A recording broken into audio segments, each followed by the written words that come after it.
Praise the Lord.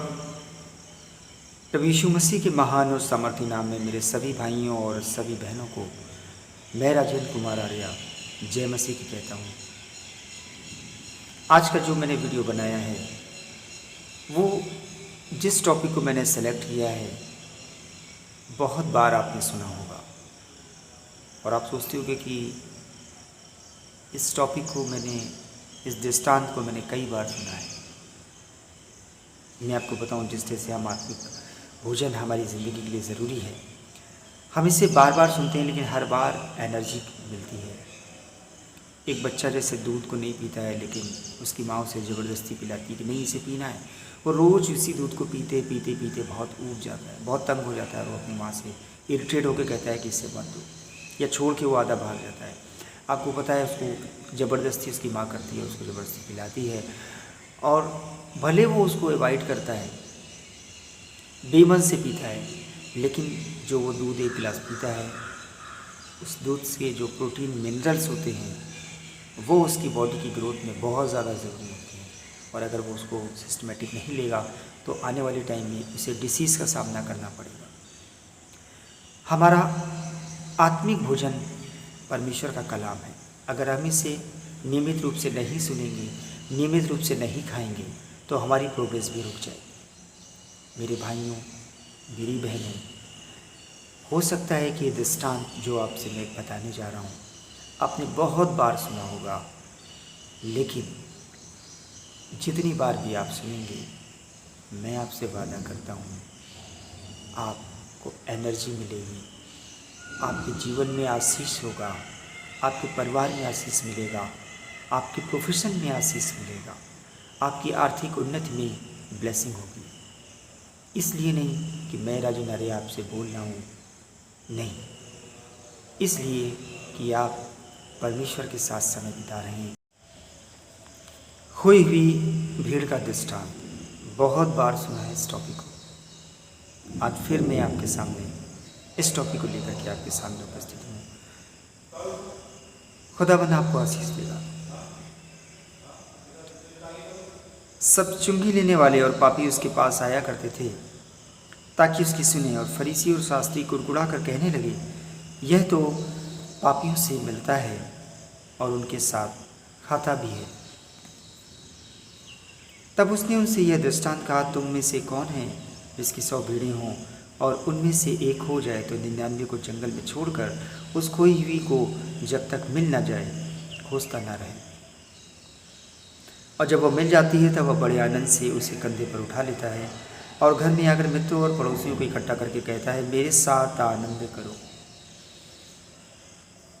क्योंकि मेरी खोई हुई भेड़ें मिल गई हैं। मैं तुमसे कहता हूँ, इसी रीत से एक मन फिराने वाले पापी के विषय में भी स्वर्ग में इतना ही आनंद होगा जितना कि 99 ऐसे धर्मियों के विषय में नहीं होता जिन्हें मन फिराने की आवश्यकता नहीं है। जो धर्मी हैं, जो खुदा की राह में सिस्टमेटिक चल रहे हैं, जो आत्मिक भोजन को रोज ले रहे हैं, वचन का मन्ना उनके जीवन में, उनके हृदय में रोज आता है, उनको मन फिराने की आवश्यकता नहीं है, वो भटक नहीं है।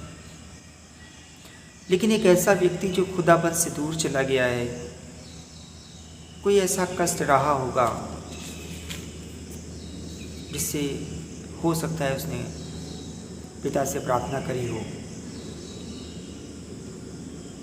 और वो उसकी ज़िंदगी में पूरी ना हो रही हो तो निराश होगी, क्योंकि हमको बने रहना है। हमें ये नहीं पता है कि मुझे इसका प्रतिफल कब मिलेगा, किस टाइम मिलेगा, लेकिन सच ये है कि जितने भी उसकी ओर दृष्टि करते हैं, जितनों ने उसकी ओर दृष्टि किया, उन्होंने ज्योति पाई।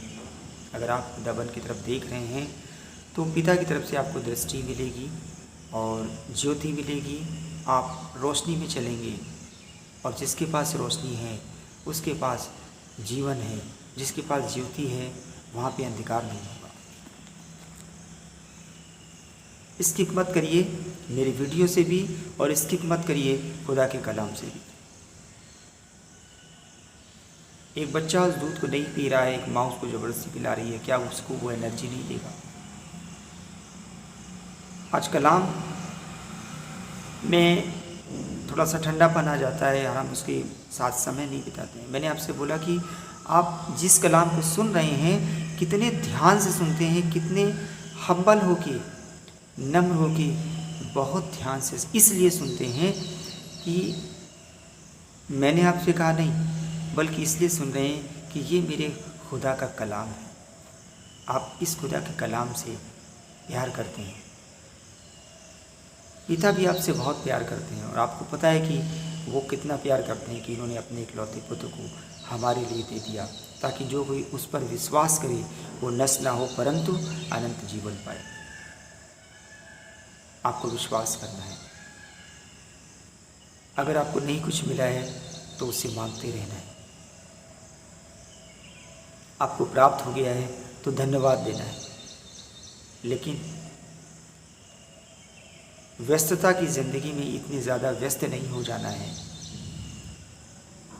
कि हम प्रभु के कलाम को रोज़ ना पढ़ें, प्रार्थना करना बंद कर दें। ऐसा नहीं करिए। ये हमारी एनर्जी है, ये हमारा जीवन है,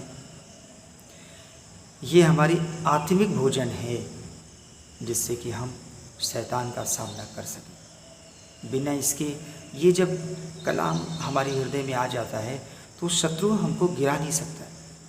हमें नहीं पता कि शत्रु किस रूप में आएगा। हमें नहीं पता वो जॉब में हमको अटैक करेगा।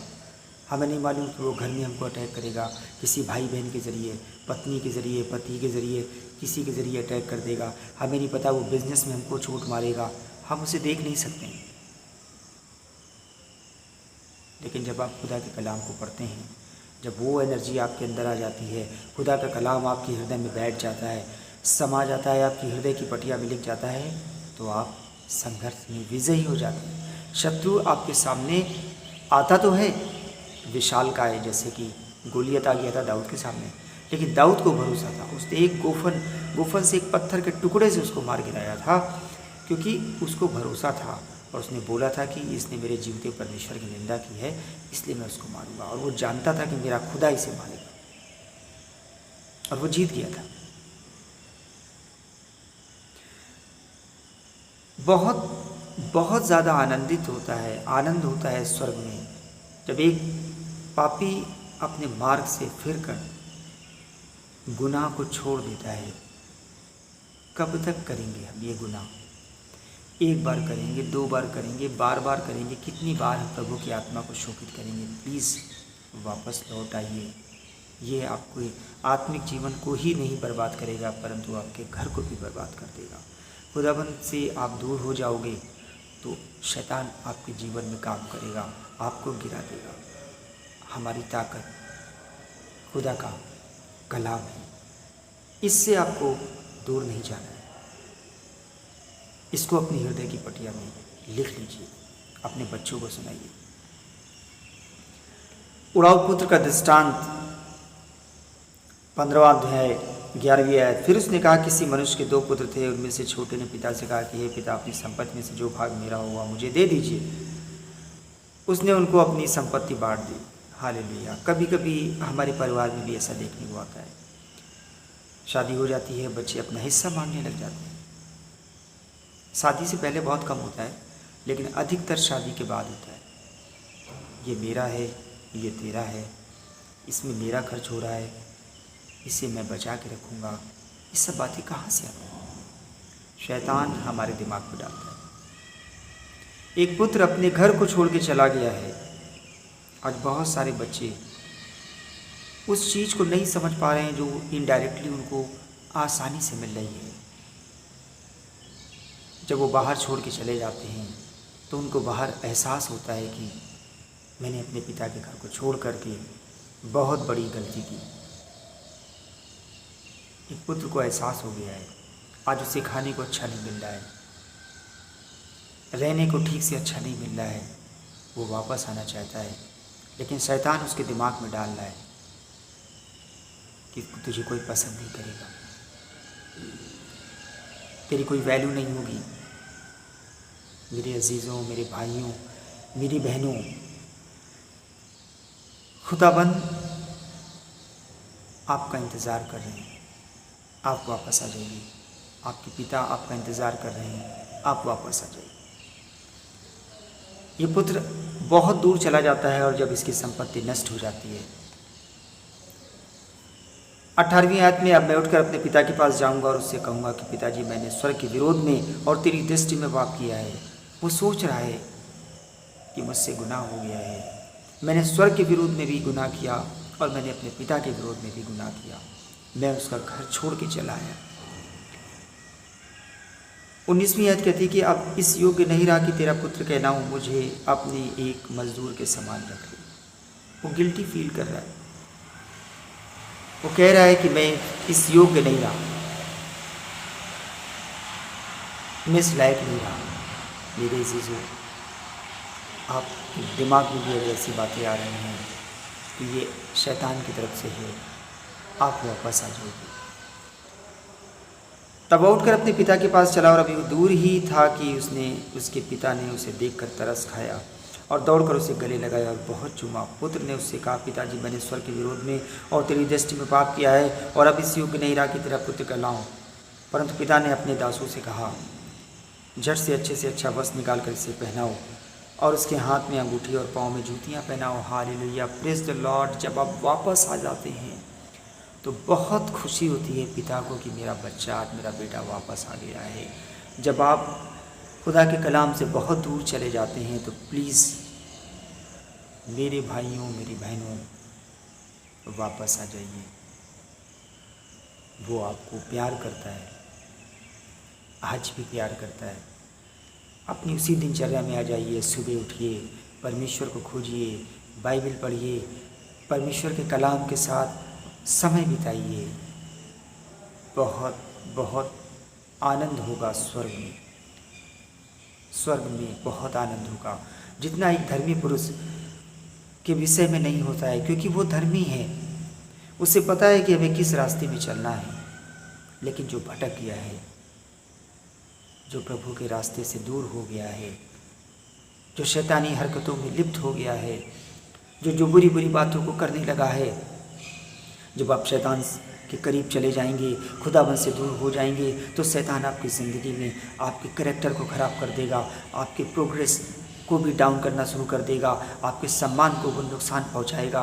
आपको धीमे धीमे करके, थोड़ा थोड़ा करके वो आपको मारना शुरू कर देगा। आप नीचे आते चले जाओगे। अगर आपके साथ में ऐसा हो रहा है तो प्लीज़ वापस आइए, वचन को पढ़िए, बाइबल को पढ़िए, खुदा के साथ समय बिताइए। आपका वो इंतज़ार करता है, आपको वो बहुत प्यार करता है। देखो, द्वार पे खड़े हुए मैं खटखटाता हूँ, जो कोई द्वार खोलेगा मैं उसके साथ भोजन करूँगा। वो आपके हृदय में आना चाहता है, वो आपके हृदय में रहना चाहता है, वो आपके साथ चलना चाहता है। मालूम है क्यों? क्योंकि उसकी आत्मा आपके अंदर में, ये आत्मा नष्ट ना होने पाए, तभी तो बेटे का बलिदान हुआ। किसी ने बलिदान किया है, कोई क्रूस में हमारे लिए मारा गया है, क्रूस में किसी की मृत्यु हुई है, लहू बहाया है उसने हमारे लिए, कूड़े खाए हैं उसने हमारे लिए, ताकि उसके कूड़े खाने से हमें चंगाई मिल जाए। आप प्रार्थना करते हो, इस बात को क्लेम करिए, प्रभु तूने हमारे लिए कूड़े खाए हैं, हमारे गुनाहों को प्रभु, हमारे गुनाह के बोझ को प्रभु तूने क्रूस पे उठा लिया है। मैं आपको बताऊं, आपको लग नहीं रहा है जैसे कि अरे अभी तो कुछ हुआ नहीं, लेकिन सच बता दें, आप बहुत जल्दी उसकी गवाही देंगे। आप बताएंगे कि खुदाबंद ने आपके जीवन में आपके रोग को दूर कर दिया है। आप कहेंगे मैं अपनी जॉब में वापस आ गया हूँ।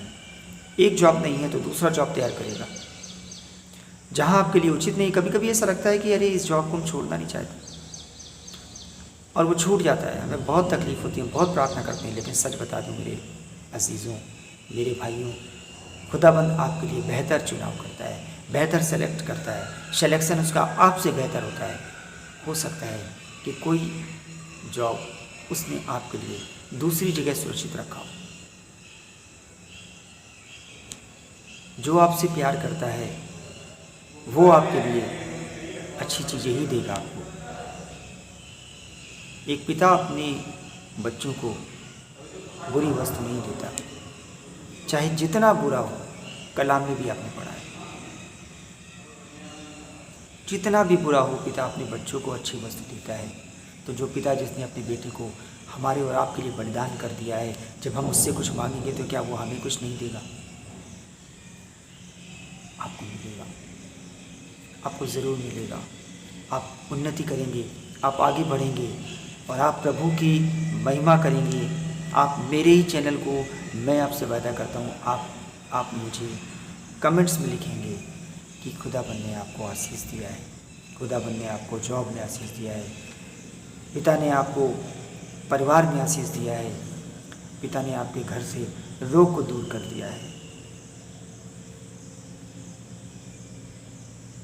वापस आ जाइए, वो आपसे बहुत प्रेम करता है। आशा करता हूँ ये मैसेज के ज़रिए, इस खुदा के कलाम के ज़रिए आज आसमान के खुदा ने आपसे बातचीत करी है, आपने आज समय बिताया है। प्रभु आपको आशीष देगा। मेरे इस चैनल को भी सब्सक्राइब करिए और जल्दी से जल्दी खुदा के साथ चलिए, भागिए, दौड़िए। वो आपसे बहुत प्रेम करता है। जय मसीह।